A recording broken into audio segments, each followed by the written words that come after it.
ઈશ્વર પિતાનો આ સમય માટે વાલાઓ પુષ્કળ આભાર માનું છું. અને ખાસ કરીને આ ગીત સંદેશની જોય ક્રિશ્ચનની યુટ્યુબ ચેનલમાં પ્રભુ શ્રી ખ્રિસ્તના નામમાં આપ સર્વનો આવકાર કરું છું.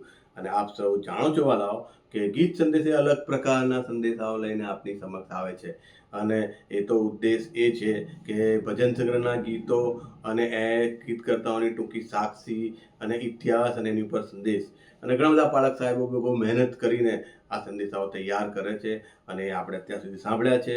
અને આજે પણ આપણને ગીત નંબર 198માં રેવરન શરદ મેકવાન સાહેબ એ દોરનાર છે ત્યારે તેમની ટૂંકી માહિતી ચોક્કસ આપવા માંગીશ.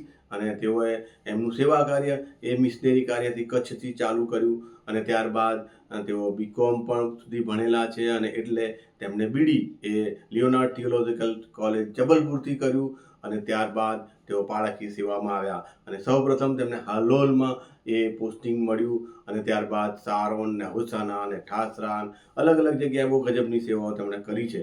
અને હાલ પણ તેઓ મણિનગર મેથોડિસ્ટ ચર્ચમાં અમદાવાદમાં તેઓ આસિસ્ટન્ટ પાસ્ટર તરીકેની સેવાઓ બજાવી રહ્યા છે અને આપણે તેમના સંદેશાઓ વાલાઓ સાંભળીએ છીએ. નહીં, બહુ જ ચટાકેદાર વિષયો ઉપર એ બહુ જ સરળતાથી બહુ સત્યતાથી ઈશ્વરના વચનો આપણને પીરસી રહ્યા છે. ચાહે એ કેરલ સિંગિંગના ટૂંકા સંદેશાઓ હોય, ચાહે ચર્ચ સર્વિસના અલગ અલગ સબ્જેક્ટ હોય કે પછી એ વૃદ્ધો નિસંગતના જે કંઈ સંદેશાઓ હોય, એ દરેક અલગ અલગ વિષય ઉપર તમને ને મને ને આપણને બહુ ઉત્તેજન પમાડી રહ્યા છે તેમના સંદેશાઓ દ્વારા. અને તેઓ તેમની સેવા બહુ ગજબ રીતે, બહુ લાગણીથી, બહુ પ્રેમથી, બહુ આનંદથી, બહુ ઉત્સાહથી કરી રહ્યા છે. ત્યારે આવા સેવકને માટે આપણે ખરેખર ઈશ્વર પિતાનો પુષ્કળ આભાર માનીએ છીએ. સાહેબ, તમારી સેવાઓની ઈશ્વર વધારે ને વધારે આશીર્વાદિત કરે એ જ અમારી શુભેચ્છાઓ અને પ્રાર્થનાઓ છે. ખાસ કરીને બીજી પણ એક વાત જણાવીશ કે તેમના વાઇફ પણ રેવરન તામસિંગ, તેઓ પણ એ મણિનગર ચર્ચમાં ઇંગ્લિશ ચર્ચ સર્વિસ ચલાવે છે અને આવા કુટુંબની માટે આભાર માને છે. એમના બાળકો પણ સારી રીતે અભ્યાસમાં આગળ વધી રહ્યા છે. આવા કુટુંબની માટે ઈશ્વર પિતાનો પુષ્કળ આભાર માનીએ છીએ. અને એમણે જે ગીતકર્તાની જે સાક્ષી રજૂ કરી છે 198માં, સાહેબ ખરેખર બહુ સાંભળવા લાયક સાક્ષી છે અને બહુ જ ગજબનું ઉત્તેજન મળે તેવી સાક્ષી છે. ત્યારે ત્યાં તેમને સાંભળીએ ગીત નંબર 198માં. અને ખાસ કરીને જો અત્યાર સુધી તમે મારી જોય ક્રિશ્ચનની યુટ્યુબ ચેનલને ગજબ અવિરત પ્રેમ કર્યો છે અને આવનાર સમયમાં પણ વધારે કરવાનો છો એ વિશ્વાસ સાથે હજુ પણ જો લાઇક શેર સબસ્ક્રાઇબ નથી કરી તો પ્લીઝ લાઇક શેર સબસ્ક્રાઇબ કરવા વિનંતી છે. Thank you very much. આભાર, શુક્રિયા. Praise the lord. ઇંગ્લેન્ડનું નોરફોક શહેર, રવિવારની સવારનો સમય છે. દેવળનો ઘંટ વાગી રહ્યો છે. લોકો દેવળ તરફ આગળ વધી રહ્યા છે. એવામાં એક વ્યક્તિ રસ્તા પરથી પસાર થઈ રહ્યો છે. એણે ઘોડાગાડીના આવવાનો અવાજ સાંભળ્યો અને હાથ કર્યો. ઘોડાગાડી પાસે આવીને ઊભી રહી. એમાં એ ચડી ગયો જ્યાં પહેલેથી એક સ્ત્રી ત્યાં બેઠેલી હતી અને તે સ્ત્રીએ અજાણ્યા વ્યક્તિની સાથે વાત કરતા કહ્યું કે પ્રભુ ઈસુ ખ્રિસ્ત પર મેં વિશ્વાસ કર્યો છે. મેં મારું જીવન પ્રભુ ઈસુ ખ્રિસ્તને સોંપી દીધું છે અને આ ગીત તો મને બહુ ગમે છે, હું ગાઉં? અને એવું જવાબની રાહ જોયા વગર તે સ્ત્રી ગીત ગાવા લાગી. એણે પહેલો સ્ટાન્જા ગાયો, બીજો સ્ટાન્જા ગાયો અને ત્રીજો સ્ટાન્જા પણ એણે શરૂ કર્યો. અને ત્રીજા સ્ટાન્જામાં આ પ્રમાણે કહેવામાં આવેલું હતું: રોજ મને ચલાવવા તેની છે કૃપા કેટલી બધી, મુજ ભટકેલ મન તું જ સાથ પ્રભુ, બાંધ દયારૂપ સાંકળથી. પ્રભુ હું છું ભટકી જનાર, વળી ત્યાગનાર તારી પ્રીત. આ રહ્યું મુજ દિલ, લે પ્રભુ તે લઈ કર તું જ કાજ મુદ્રિત. અને જ્યારે આ ત્રીજો સ્ટાન્ઝા ગાયો ત્યારે આ વ્યક્તિ એ રડી રહ્યો છે. એને ડૂમો ભરાઈ આવ્યો, એણે હિબકો ખાધો. અને આ સ્ત્રીએ જાણ્યું કે રડી રહ્યો છે એટલે સ્ત્રીએ પૂછ્યું, તમને શું થયું? તમને કોઈ તકલીફ છે? તમે કેમ રડી રહ્યા છો? અને આ વ્યક્તિએ જવાબ આપ્યો, તમે જે ગીત ગાયું એ ગીતનો કરતા બીજું કોઈને એ ગીત મેં બનાવ્યું છે. હું રોબર્ટ રોબિન્સન. અને એ ગીતના શબ્દો મારા માટે સાચા પડ્યા છે. પ્રભુ હું છું ભટકી જનાર અને હું ભટકી ગયો, હું પ્રભુથી દૂર થઈ ગયો. અને તમે જ્યારે આ ગીત ગાયું ત્યારે ફરીથી મારી અવસ્થાનું મને ભાન થયું અને હું રડી રહ્યો છું અને મને પસ્તાવો થઈ રહ્યો છે કે હું મારા પ્રભુથી દૂર થઈ ગયો છું. અને એ ગીત ભજન સંગ્રહમાં 198 નંબરનું ગીત, આવ હે દાતા સૌ આશીષના, શીખવ મને ગાતા પ્રીત. અને આ ગીતના રચયિતા રોબર્ટ રોબિન્સન, તેમનો જન્મ 1735માં થયો અને યુવાનીમાં જ પ્રભુથી દૂર એવું જીવન જીવતા હતા. યુવાનો સાથે ભટકતા, તોફાન મસ્તી કરતા, દારૂ પીતા. એક વખત એવું પણ બન્યું કે ક્યાંકથી જીપ્સી સ્ત્રી એમના વિસ્તારમાં આવી, જે લોકોને ભવિષ્ય ભાગતી હતી. અને આ લોકોએ, આ જુવાનિયાઓએ બધાએ નક્કી કર્યું કે આ બધાના ભવિષ્ય વિશે વાત કરે છે, ચલો એની સાથે થોડી મજાક મસ્તી થઈ જાય. એને પકડીને લઈ આવ્યા અને ફોર્સફુલી એને ઘણો બધો દારૂ પીવડાવી દીધો કે બેભાન જેવી, એટલે કે એના પોતાના ભાનમાં નથી અને ટલ્લી થઈ ગઈ. અને પછી એ જુવાનિયાઓ કે છે, હવે અમારા વિશે, અમારા ભવિષ્યની વાત કે.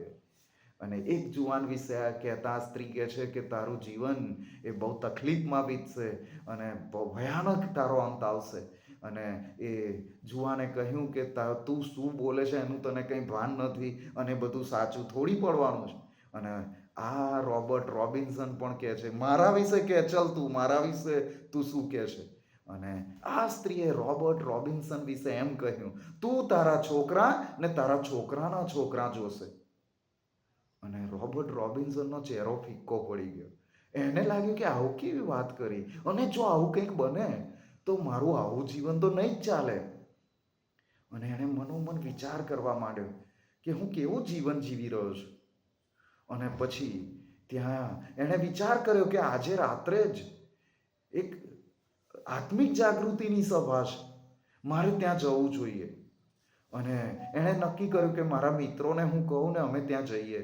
પણ હજી એ અંદર ગભરાયેલો હતો. મિત્રો બધા તોફાન મસ્તીવાળા હતા. જો આમ હૃદયની પરિસ્થિતિ એ મિત્રોને જણાવે તો મિત્રો કદાચ મજાક મસ્તી કરે.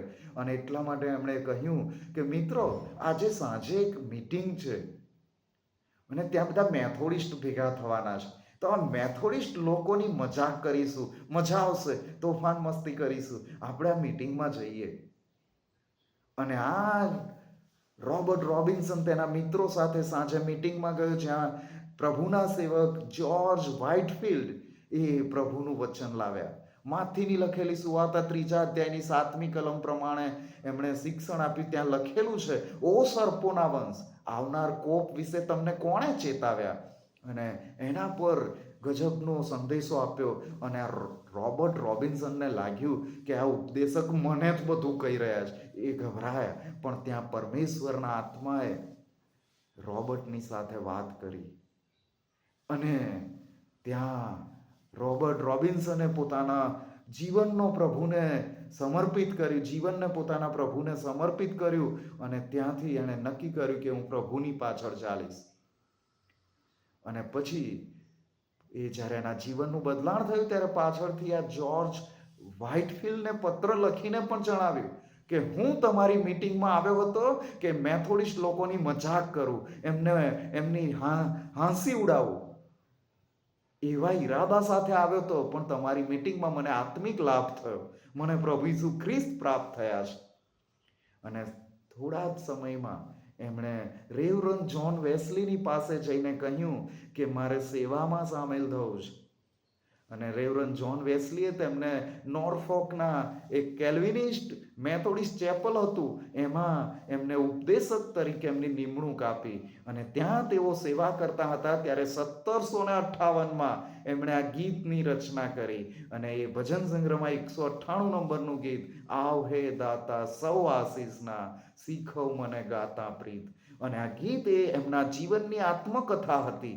એમણે જાણે કે પોતાની આત્મકથા એક કાવ્યના રૂપે, ગીતના રૂપે એ રજૂ કરી. અને એ ગીત આજે બહુ જ પ્રખ્યાત થયું છે. અને આ ગીતમાં એ એમના જીવન વિશે જણાવે છે, પ્રભુ ઈસુ ખ્રિસ્તમાં નવો જન્મ પ્રાપ્ત થયો એના વિશે જણાવે છે.